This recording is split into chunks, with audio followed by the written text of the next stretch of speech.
Bonjour à toutes et à tous. Depuis quelques jours, je reçois fortement un message intuitif de la part de nos chers disparus qui est le suivant. Toute l'année, nous sommes là pour vous, auprès de vous. Mais le 1er novembre, nous aimerions que vous pensiez à nous et que vous nous fassiez une déclaration d'amour. Donc cette semaine, contrairement à ce que peut-être vous attendez de ma part, il n'y aura pas de message contact défunt.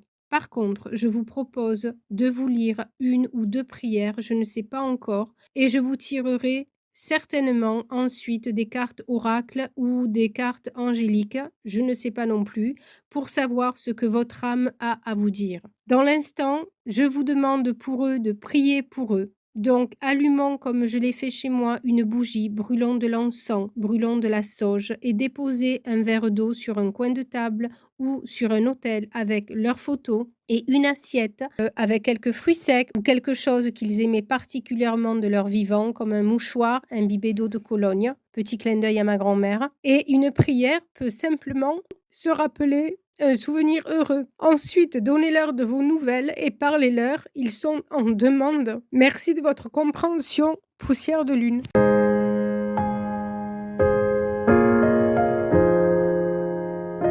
Prières pour ceux qui ne sont plus sur la terre. Pour quelqu'un qui vient de mourir, les prières pour les esprits qui viennent de quitter la terre n'ont pas seulement pour but de leur donner un témoignage de sympathie, mais elles ont encore pour effet d'aider à leur dégagement et par là d'abréger le trouble qui suit toujours la séparation, de rendre le réveil plus calme. Dieu Tout-Puissant, que votre miséricorde s'étende sur l'âme de prononcer le nom de la personne que vous venez de rappeler à vous. Puissent les épreuves qu'il ou elle a subies sur la terre lui être comptées et nos prières adoucir et abréger les peines qu'il ou elle peut encore endurer comme esprit. Bons esprits qui êtes venus la recevoir et surtout vous, son ange gardien, assistez-la pour l'aider à se dépouiller de la matière. Donnez-lui la lumière et la conscience d'elle-même afin de la tirer du trouble qui accompagne le passage de la vie corporelle à la vie spirituelle. Inspirez-lui le repentir des fautes qu'il a pu commettre et le désir qu'il lui soit permis de les réparer pour hâter son avancement vers la vie éternelle bienheureuse. Tu viens de rentrer dans le monde des esprits et cependant tu es ici présent parmi nous. Tu nous vois et tu nous entends. Il y a de moins entre toi et nous que le corps périssable que tu viens de quitter et qui bientôt sera réduit en poussière. Ce corps, instrument de tant de douleur, est encore là à côté de toi. Tu le vois comme le prisonnier voit les chaînes dont il vient d'être délivré. Tu as quitté la grossière enveloppe sujette aux vicissitudes et à la mort et tu n'as conservé que l'enveloppe éthérée, impérissable et inaccessible aux souffrances. Si tu ne vis plus par le corps, tu vis de la vie des esprits et cette vie est exempte des misères qui affligent l'humanité. Tu n'as plus le voile qui dérobe à nos yeux les splendeurs de la vie future. Tu pourras désormais contempler de nouvelles merveilles, tandis que nous sommes encore plongés dans les ténèbres. Tu vas parcourir l'espace et visiter les mondes en toute liberté, tandis que nous rompons péniblement sur la terre où nous retient notre corps matériel, semblable pour nous à un lourd fardeau. L'horizon de l'infini va se dérouler devant toi et en présence de tant de grandeur, tu comprendras la vanité de nos désirs terrestres, de nos ambitions mondaines et des joies futiles dont les hommes font leur délice. La mort n'est entre les hommes qu'une séparation matérielle de quelques instants, du lieu d'exil où nous retient encore la volonté de Dieu ainsi que les devoirs que nous avons à remplir ici-bas. Nous te suivrons par la pensée jusqu'au moment où il nous sera permis de te rejoindre comme tu as rejoint ceux qui t'ont précédé. Si nous ne pouvons aller auprès de toi, tu peux venir auprès de nous. Viens donc parmi ceux qui t'aiment et que tu as aimés. Soutiens-les dans les épreuves de la vie. Veille sur ceux qui te sont chers. Protège-les selon ton pouvoir et adoucis leurs regrets par la pensée que tu es plus heureux ou heureuse maintenant et la consolante certitude d'être un jour réunis à toi dans un monde meilleur. Dans le monde où tu es, tous les ressentiments terrestres doivent s'éteindre. Puisses-tu pour ton bonheur futur y être désormais inaccessible. Pardonne donc à ceux qui ont pu avoir des torts envers toi, comme ils te pardonnent ceux que tu aurais pu avoir envers eux. Amen. Prière pour une personne que l'on a affectionnée. Quelle est affreuse l'idée du néant, qu'ils sont à plaindre ceux qui croient que la voix de l'ami qui pleure son ami se perd dans le vide et ne trouve aucun écho pour lui répondre. Ils n'ont jamais connu les pures et saintes affections, ceux qui pensent que tout meurt avec le corps, que le génie qui a éclairé le monde de sa vaste intelligence est un jeu de la matière qui s'éteint à tout jamais comme un souffle, que de l'être le plus cher, d'un père, d'une mère ou d'un enfant adoré, il ne reste qu'un peu de poussière que le temps dissipe sans retour. Comment un homme de cœur peut-il rester froid à cette pensée? Comment l'idée d'un anéantissement absolu ne le glace-t-elle pas d'effroi et ne lui fait-elle pas au moins désirer qu'il n'en soit pas ainsi? Si jusqu'à ce jour, sa raison n'a pas suffi pour lever ses doutes, voilà que le spiritisme vient dissiper toute incertitude sur l'avenir par les preuves matérielles qu'il donne à la survivance de l'âme et de l'existence des êtres dans d'outre-tombe. Ainsi, partout ces preuves sont-elles accueillies avec joie, la confiance renaît car l'homme sait désormais que la vie terrestre n'est qu'un court passage qui conduit à une vie meilleure, que ses travaux d'ici-bas ne sont pas perdus pour lui et que les saintes affections ne sont pas brisées sans espoir. Daignez, ô mon Dieu, accueillir favorablement la prière que je vous adresse pour l'esprit d'eux. Faites-lui entrevoir vos divines clartés et rendez-lui facile le chemin de la félicité éternelle. Permettez que les bons esprits lui portent mes paroles et ma pensée.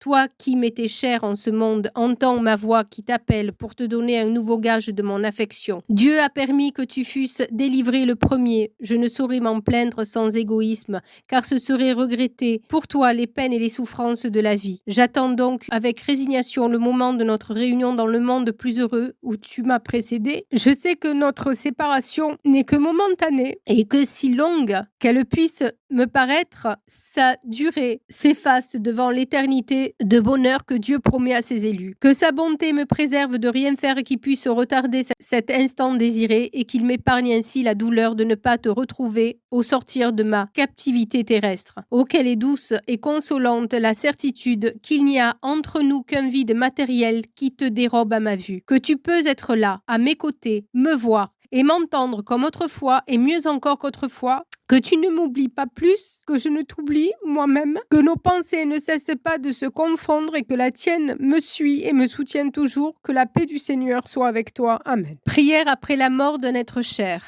Seigneur, toi qui as pitié de la veuve de Naïm, toi qui as pleuré près du tombeau de Lazare, tu comprends aujourd'hui notre peine et notre douleur. Certes, nous savons que la mort n'est pas une absence, mais un autre mode de présence.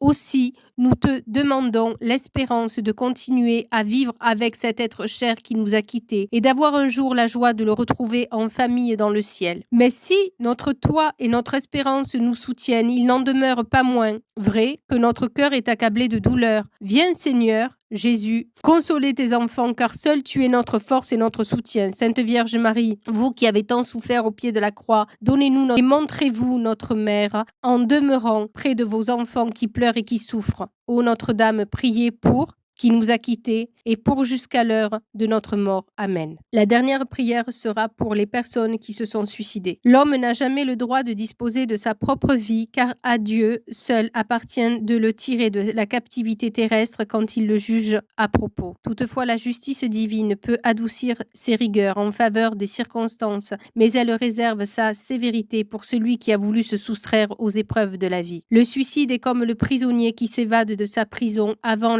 l'expiration de sa peine et qui, lorsqu'il est repris, est tenu plus sévèrement. Ainsi en est-il du suicidé qui croit échapper aux misères présentes et se plonge dans les malheurs plus grands. Nous vous prions, Seigneur, de répandre sur tous ceux qui souffrent, soit dans l'espace comme esprit errant, soit parmi nous comme esprit incarné, les grâces de notre amour et de notre miséricorde. Prenez en pitié nos faiblesses. Vous nous avez fait faillibles, mais vous nous avez donné la force de résister au mal et de le vaincre.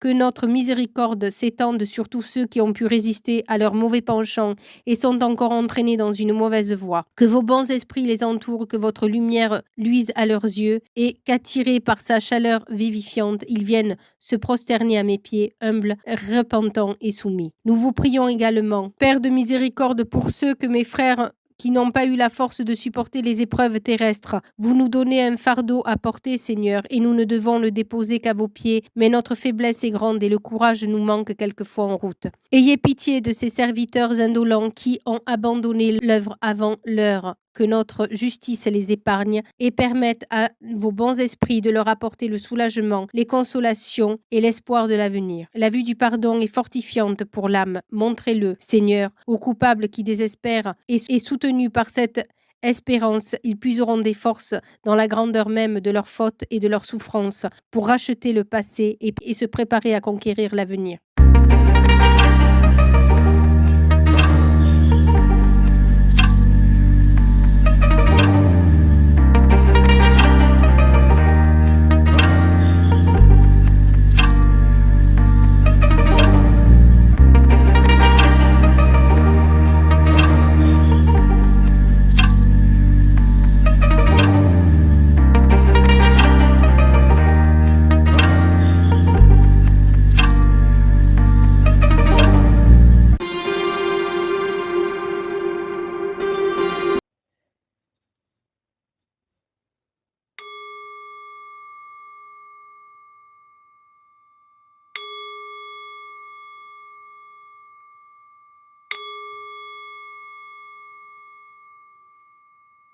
Ici, le premier message est extrait du tarot des anges gardiens. J'ai tiré pour la communauté le valet de denier, ce qui signifie que vous êtes soit en train d'envisager une reconversion professionnelle, soit que vous commencez un nouveau job. En tous les cas, c'est un nouveau départ dans une vie professionnelle. Et voici le message que les anges vous délivrent. Aide de la prospérité. Vous avez tant à faire qu'il faut absolument que vous vous organisiez. Après avoir défini un plan d'action, retroussez vos manches et mettez-vous au travail.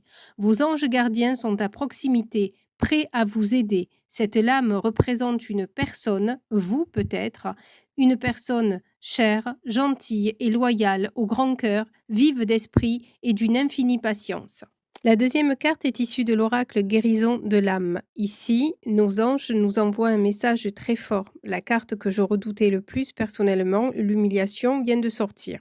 Si j'ai tiré cette carte, c'est que peut-être vous aussi, vous portez en vous la blessure de l'humiliation. Il est question ici du regard accusateur que portent sur nous les gens bien comme il faut. C'est un sentiment que j'ai nourri pendant des années car de par mes origines et ma condition sociale, j'ai souvent été une laissée pour compte, une marginalisée. Mais peut-être que c'est votre cas aussi, ou peut-être qu'il est question d'une humiliation que vous vous imposez à vous-même, que vous vous infligez. Peut-être que vous avez honte de ce que vous êtes devenu ou que vous avez du mal à vous pardonner certaines actions. Peut-être que vous n'avez pas été à la hauteur de l'espérance de votre famille, que vous avez beaucoup de mal à vous imposer dans votre foyer, que par peur de décevoir, de perdre l'amitié de quelqu'un, vous dites toujours oui et que par là même vous portez un masque et que ces mensonges humilient votre âme. Peut-être que nous cherchons tous de façon tout à fait inconsciente des situations qui vont raviver cette blessure de l'humiliation. Dans tous les cas, si vous êtes concerné par cette carte, comme moi je le suis, pour nous libérer de cette blessure, nous devons simplement prendre conscience que nous l'avons en nous et la réparer en osant demander de l'aide sans nous sentir inférieurs à qui que ce soit, en acceptant que nous soyons notre priorité et que nous avons le droit de dire non même à une personne de notre entourage.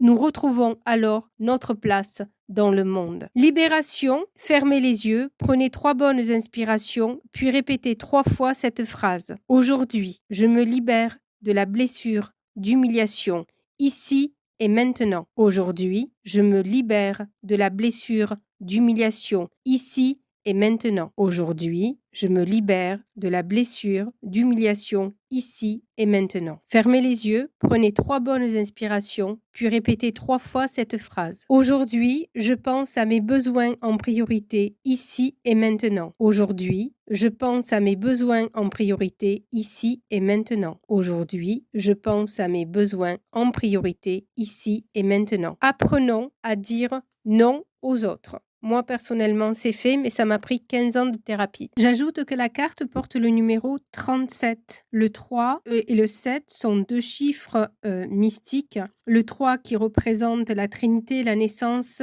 la vie, la mort, le corps, l'esprit, l'âme, la créativité, Le 7 est aussi un chiffre mystique qui représente le chercheur reclus, qui représente le philosophe, le mystique, la connaissance, celui qui est toujours en quête de la vérité, celui qui est toujours en train d'étudier. Et si on additionne les deux, 7 et 3, 10, nous tombons sur soit une fin de cycle avec un 10, soit nous arrivons au 1, à la renaissance de nous-mêmes. Donc, c'est une carte qui dérange, mais en même temps, ça veut dire qu'on est arrivé au bout de notre guérison et donc c'est une très bonne nouvelle. Alors, c'est étrange parce que la deuxième carte, nous avons tiré la carte de l'humiliation avec une personne qui est contre un mur, qui a 4 pattes, qui se sent mal à l'aise, qui est peut-être même tentée parfois de se faire du mal parce que l'humiliation, c'est un sentiment qui est hyper négatif, mais qui peut être aussi porté à son paroxysme très dangereux pour soi-même. Et la troisième carte que nous tirons, donc issue de l'oracle Les portes de l'âme, ici vient le sage. Donc là, nous sommes vraiment aux antipodes, comme si ça venait vraiment confirmer la guérison de notre âme. Parce que ici, je vois que nous avons toutes les couleurs du chakra qui sont relativement harmonisées. Je vous invite à regarder la carte et vous verrez que la lune sourit, donc elle est comme soulagée, elle est comme rassurée, comme si on avait aspiré toute cette négativité en nous, toute cette blessure à vif. Le sage vient ici nous conforter dans notre guérison, dans notre plénitude, simplement pour nous dire, voilà, tu as pris de la hauteur, tu as pris de la maturité, tu as un certain recul sur la vie et justement cette conscience qui est le propre de l'être humain, qui est avant tout là pour apporter un jugement moral, qui est là pour nous servir de ligne de conduite entre le bien et le mal, mais c'est aussi cette faculté à s'introspecter, si je puis dire, à se représenter, à se visualiser dans le monde. C'est comme si cette conscience nous disait: sois zen, parce que au final, tu as été dur avec toi-même, mais tu as toujours été dans la droiture, tu as toujours été dans la bonté, et même si l'image que tu véhicules ne correspond pas à ce que l'on attendait de toi ou ne correspond pas à une certaine réussite sociale, tu peux quand même être rassuré par rapport à la conscience justement, en sachant que tu n'as pas fait de mal. La phrase inscrite sur la carte est: accepter ce qui est, la conscience s'occupe de tout. Cette carte est une invitation à trouver la paix en soi. Le sage est au-dessus de la dualité, il en a fini avec les turpitudes de l'ego. Tous les problèmes, toutes les incertitudes que nous rencontrons existent parce que nous vivons sur le plan de l'ego. Être accompagné par le sage donne l'opportunité de s'en détacher pour avoir une perception plus juste du monde dans lequel on vit, là où tout se manifeste selon un plan merveilleusement orchestré par notre sagesse supérieure. Regardez bien cette carte, le sage peut vous aider à prendre une saine distance par rapport à votre préoccupation du moment. Ressentez de la plénitude, respirez la carte dans tout votre être, ainsi intériorisez, posez votre problème ou question et détachez-vous-en. La carte suivante est issue du tarot de la bienveillance. Ici, je tire pour nous le 8 de feu ou le 8 de bâton. C'est une carte d'action, mais ce qui m'interpelle ici, c'est l'image. Regardez bien, nous avons au milieu d'une forêt de bambou un koala qui appartient à la famille de l'ours. Et derrière, de façon abstraite, on peut voir le visage d'une femme qui apparaît. Quant à la première figure rose, nous avons une sorte de chrysalide rose qui se termine par une tête de femme courbée vers l'avant. Elle se cache le visage avec ses mains et ses cheveux. Cela me ramène à cette blessure de honte, de culpabilité, d'humiliation, et la couleur rose qui renvoie au chakra du cœur, l'ours qui renvoie à la protection d'une maman ou d'une grand-mère, surtout avec ce visage flouté de femme. Le bambou est un bois robuste qui prolifère et qui ne craint pas les climats les plus rudes comme le vent, le froid, l'humidité. C'est comme si nos ancêtres femmes nous envoyaient un message d'encouragement en nous disant: accroche-toi, tu peux le faire et tu vas y arriver de façon rapide, car le bambou pousse rapidement et n'importe où. Tu vas y arriver. Relève la tête et ne culpabilise pas, n'aie pas honte de toi. Au contraire, tu es en pleine transformation. Tu es comme cette chrysalide et avec notre amour, tu vas réussir à sortir de cette situation la tête haute. Le 8 de feu nous parle de temps favorable au rassemblement, au changement rapide, au voyage, à la transformation. C'est vrai ici que nous avons non pas un arbre en bambou, mais nous avons toute une forêt. Donc c'est vrai que c'est favorable au rassemblement. Nous avons aussi des formes de lampions qui peuvent représenter l'astre solaire et donc l'astre solaire qui représente la réussite. L'astre solaire qui représente la réussite, mais nous pouvons aussi comparer le jaune et l'orange au chakra sacré du chakra du plexus solaire qui nous parle de désir, qui nous parle de mise en forme, qui nous parle de passion, quelque chose qui nous prend aux tripes. Le moment est propice pour que la puissance de l'esprit serve le pouvoir de cette transformation. Nous voyageons peut-être vers de nouveaux territoires et nous sommes fébriles de découvrir tout ce qu'ils ont à nous offrir.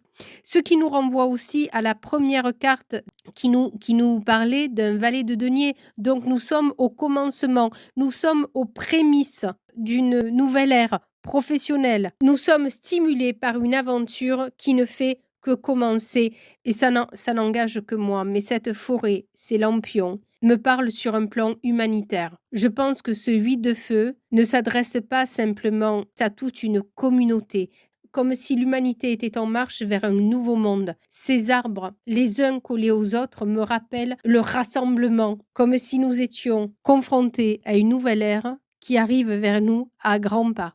La carte suivante est issue de l'oracle de la sagesse. J'ai tiré pour nous la carte de la flexibilité numéro 19. Donc tout à l'heure, nous avons tiré la carte numéro 37 qui nous parlait de fin de cycle et de renaissance. Et encore une fois, le 19 nous parle de fin de cycle et de renaissance puisque le 9 est égal à 0, mais c'est aussi le temps pour une grossesse, c'est aussi le temps de la gestation.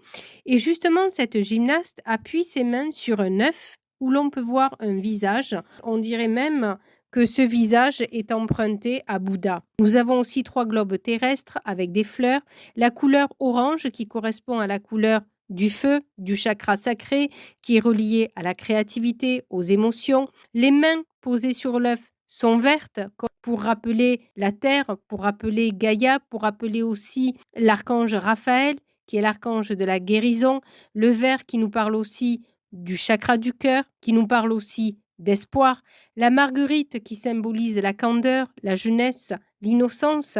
Cet équilibriste qui contorsionne ses jambes vers le futur. Cette carte, à mon sens, nous parle de guérison, d'émergence d'un nouveau monde, de paix et d'amour. Mais pour ce faire, il faut faire preuve d'une grande ouverture d'esprit et d'un grand courage aussi, car laisser ses vieilles habitudes derrière soi n'est pas chose facile.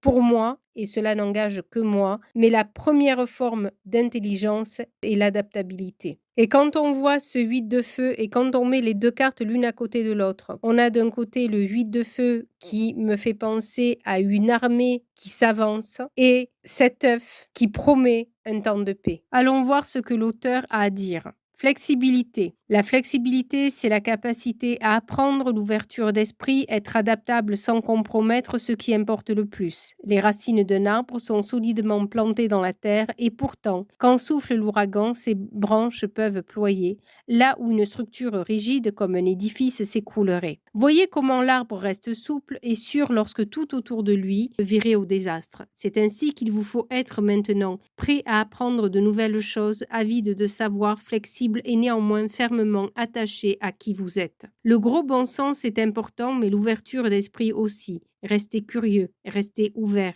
restez vigilant. En ce moment, les autres seront également plus flexibles avec vous. Dans chaque relation, il importe d'être ouvert aux nouvelles expériences et d'apprendre de nouvelles choses. Ce qu'il vous faut en ce moment, c'est cesser d'être rigide. Il n'est pas nécessaire d'avoir tout le temps raison. C'est bien d'arriver à un heureux compromis. Vos besoins peuvent encore être comblés. Le jour où vous trouverez un terrain d'entente est une belle journée. L'apparition de cette carte dans une lecture pourrait aussi signaler que vous avez rencontré quelqu'un de nouveau qui n'est peut-être pas votre type, mais qui s'avérera tellement spécial que vous n'aurez aucun mal à renoncer à vos vieilles idées quant au genre de partenaire qui est idéal pour vous.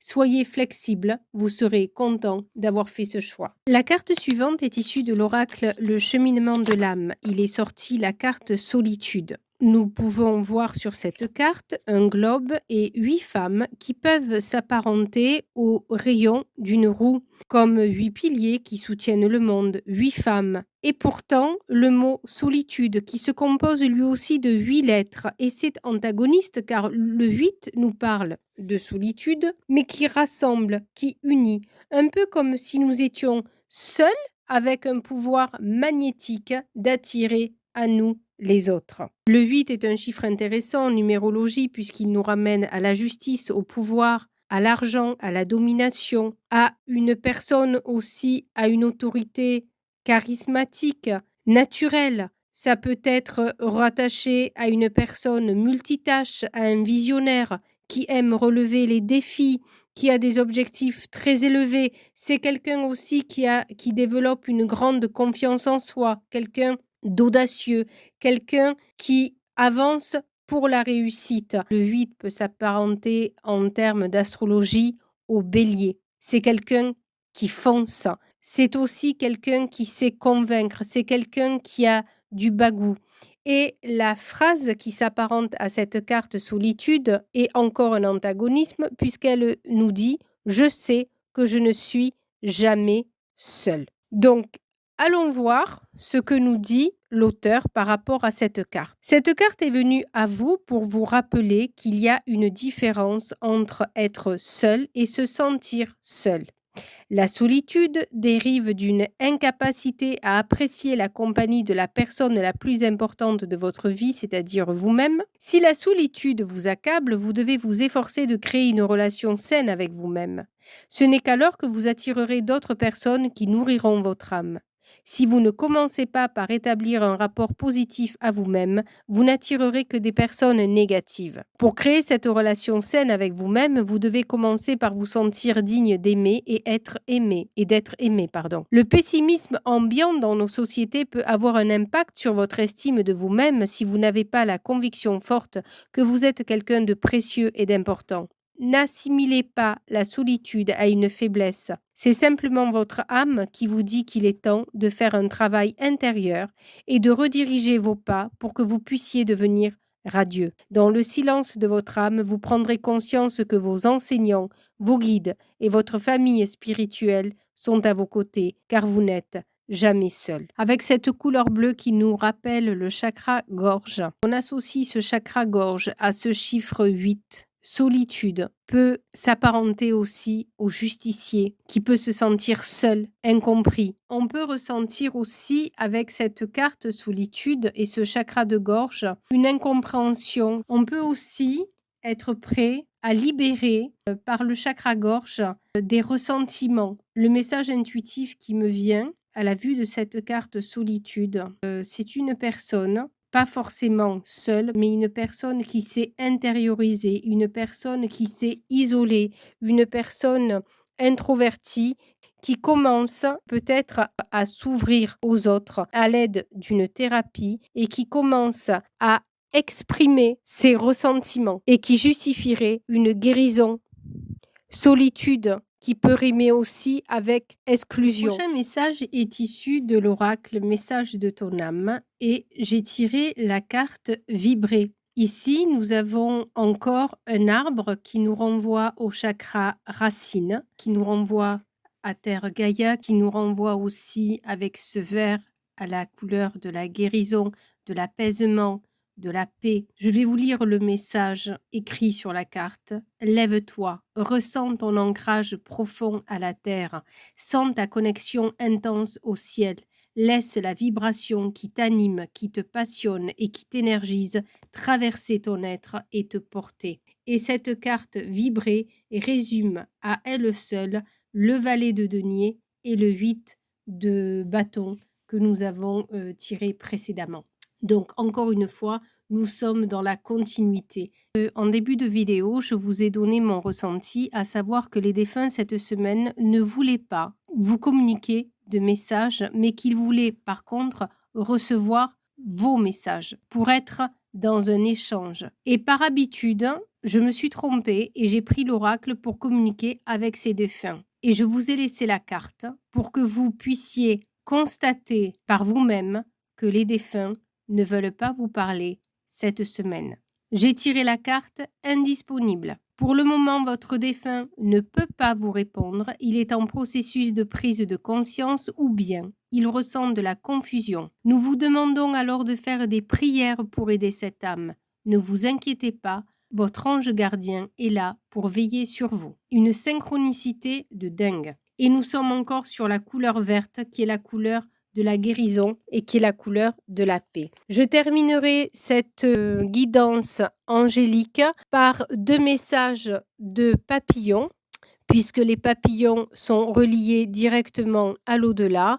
Je suis assez fort pour affronter chaque problème de ma vie avec courage et confiance. La nature même, lui ouvrir mon cœur, m'aide à me sentir heureux et paisible. Je vous remercie pour avoir écouté cette guidance et je vous dis à bientôt. Merci.